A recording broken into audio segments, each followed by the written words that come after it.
you with. Yeah. That's right. Okay? Yes, ma'am. Predators. That's what I call them. Now, sister, they gonna jump on you. They gonna kick your cane from up under you. Because I called some brothers that last week, and they wanted to fight me. I called them predators.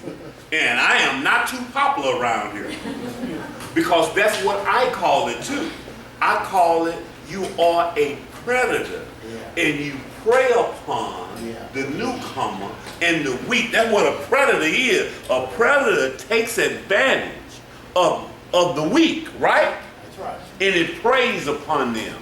That's what we see in the fellowship all the time. They can't wait to the treatment center. So Chrissy, when you are taking the sisters to the meeting, understand you are taking the prey to the slaughter. They watching them come off the van and say, oh,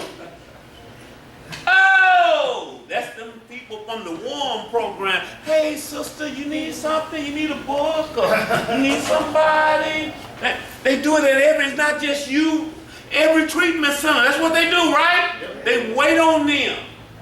And they show up and they take advantage of them with their trappings or their information. They just go to share it. And it sounds so good, and the newcomer will be like, oh. Right? That's right.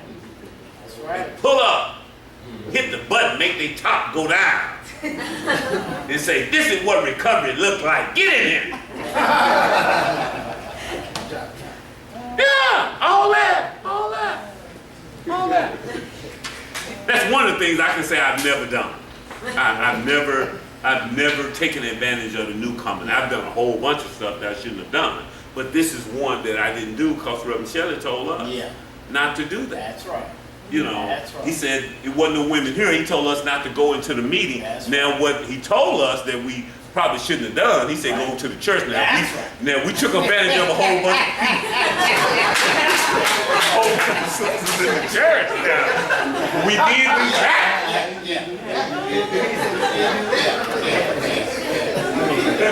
They ain't got a step for that.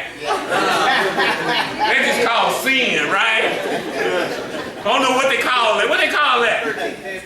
It's still 13-7? 14? Oh, okay. That was so funny. Pastor Smith came over. He said, go find your girl in the church. And he didn't know nothing about addiction. He didn't know that we were extremists and obsessive and all of that kind of stuff.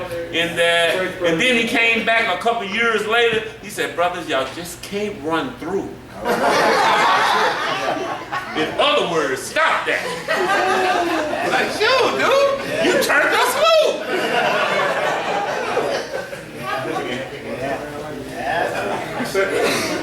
Anywho, I fell off, I'm sorry. This is considered taboo. And what's this word right here? Exploitative. What that mean? Taking advantage of someone's weakness. There you go. Because the newly sober person will be vulnerable. See, we don't like to think of ourselves as vulnerable, especially us men. But believe you me, men get preyed upon too. That's right. It's not just a woman thing. That's right. And you can be vulnerable too. Because you are no match for that person that's been in the fellowship a long time.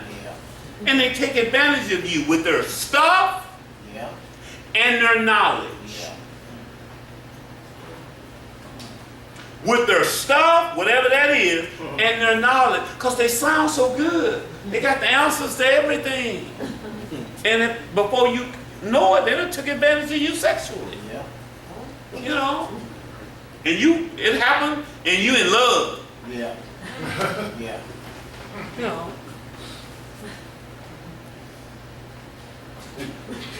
This newcomer will rely on the other members of AA and NA to help them find their feet in sobriety. And see, we have to be careful who we rely on to get stable in recovery. You see what I'm saying? And sometimes That's even same-sex situation. I'm not talking about sexually either. You have to be careful who helps you. I thank God that I had some men that helped me walk through this process of recovery that had some integrity. Reverend Shelley was a man of integrity, and he helped me. Sam Smith was a man of integrity. Lonnie was a man of integrity. Thomas Taylor was a man of integrity. And those are the men that helped me to walk through this process. And they helped me. You know, and all help don't mean they were giving me something. Sometimes help was correction. Right.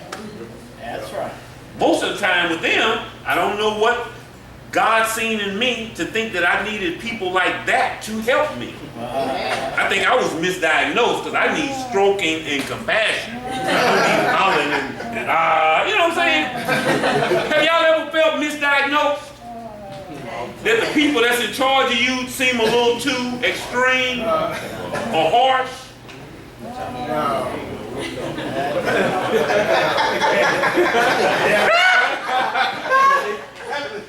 Your argument is with God, not with the person. You see what I'm saying? Because God placed you in those situations. And only one person had to care for the whole thing here. That's because he just had an encounter a while ago.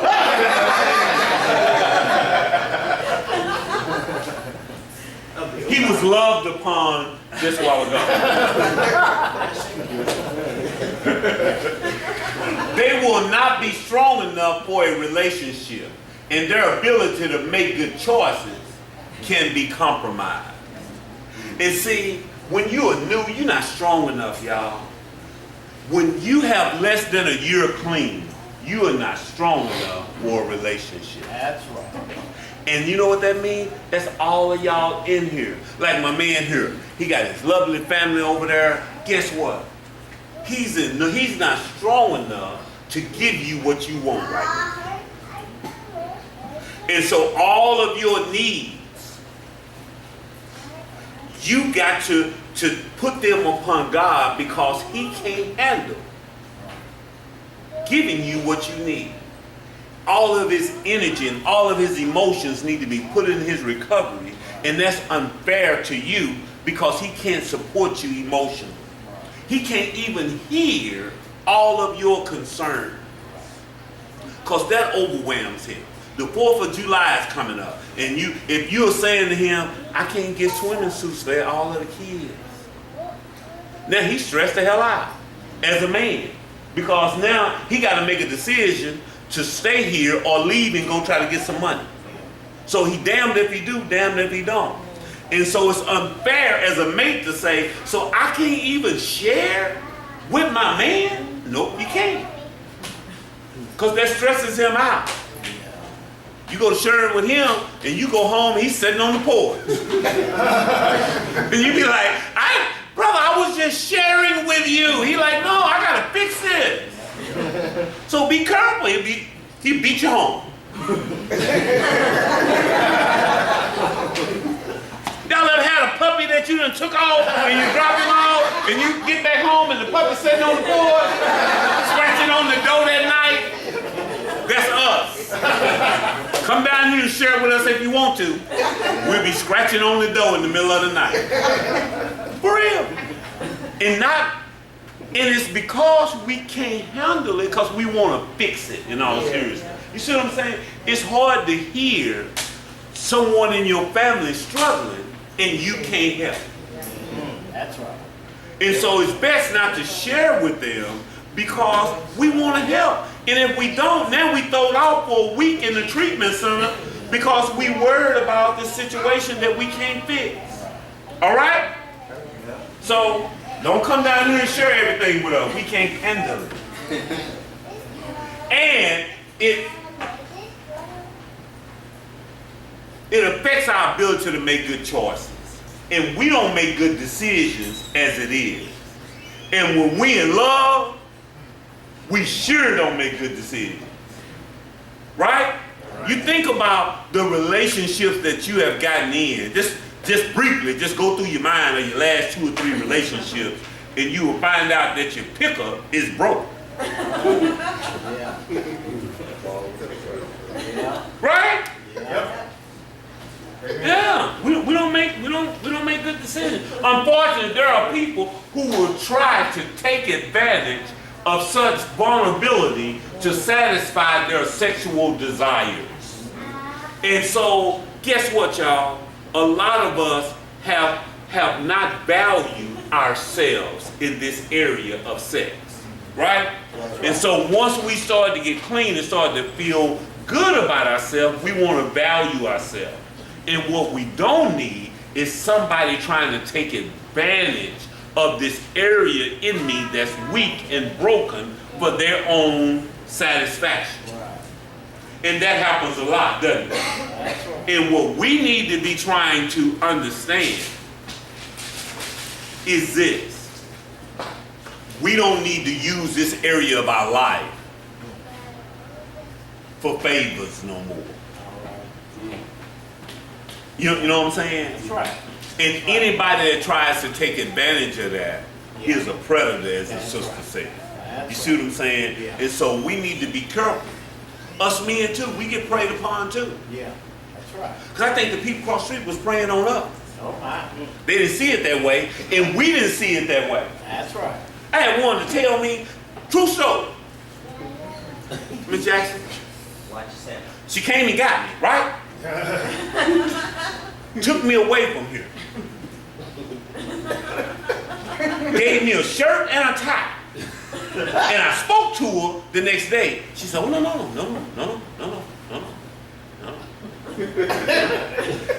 Don't speak. Just walk on by me. When I have need, I will come find you. Whoa. And I went back and I was telling Lonnie now, I said, man, help me to understand. I think I'm being taken advantage of. They said, man, you are. I said, I can't even. She said, don't even speak to her. But she come and get me and take advantage of me and drop me off and buy me some socks or a shirt or a tie or something. You know what I'm saying? What is that, Miss Jackson? What is it? What was happening to me?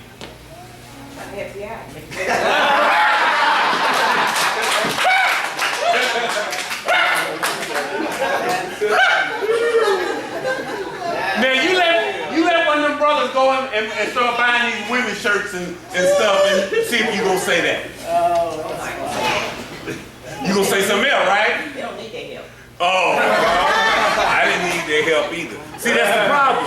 And thank her for saying that. We don't view it the same, but men can be taken advantage of too. That's right. You see what I'm saying? We can be taken advantage of too. And I was being taken advantage of, you know. And I thank God some men explained that to me and said, oh, but you're more valuable than that. But I didn't know it. I'm like, well, shoot. So I'm supposed to turn it down? They said, yeah. I'm like, what? So what you trying to tell me is when she says she gonna come pick me up, I'm supposed to say no, I'm not going? Then that redefines me as something else, gay? You know what I'm saying? It's a label for that too. And I had to understand that I was valuable and I didn't have to do that. That's right. That I could go and get me a job. That's right. Yeah. And buy my own shirt and buy my own tie, and I ain't have to have this sister to do this to me, and now I can't speak to her on Sunday morning. Right. That's right. And don't want nobody to know. You know what I'm saying? I'm a secret. Ain't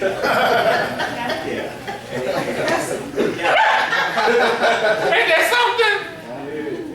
You know, I knew that woman before, and I turned into it. You know, when the club is getting ready to close, and it's time, last call, and then you make that last option.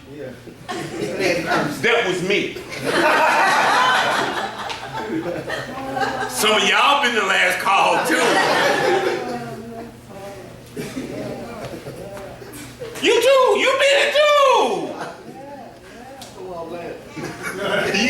You was it too. I done played the part. You played the part. And you couldn't tell nobody. So us men can be, in all seriousness, we can. Occasionally, members of ANNA do not form successful relationships, but this is when they are both secure. No, that they do, I'm sorry. If they're both secure in their recovery, it's a wonderful thing, y'all. I've seen it. I can't think of this cat. I don't know his wife's name, but their home group is Central. The guy's name is Danny. Y'all know Danny? Yeah. Danny and his wife, I think they've been clean about 15 years or something. How long? About 15. About 15 years. And they're a beautiful couple in the fellowship. And they are a perfect example of this thing working. Yeah. And it's a lot of them, but they were the first ones that came to mind. And I've seen it. I've seen it. Shoot, we got some that's members, the Fountain Bearers. Beautiful thing. They got 11 years clean or something like that, and they met here. Yeah. And they doing this thing. Yeah. Both of them in recovery. Yeah. Neither one of them has fallen off, and they just as happy as the Lord. Yeah. Both of them jealous. You can't say nothing to them. One of them. You know, you say something to her, he mad. You say something to him. Boy, they're the most beautiful. Anyway. Woo, Jesus. Huh? Sorry. And so it can work. Y'all with me?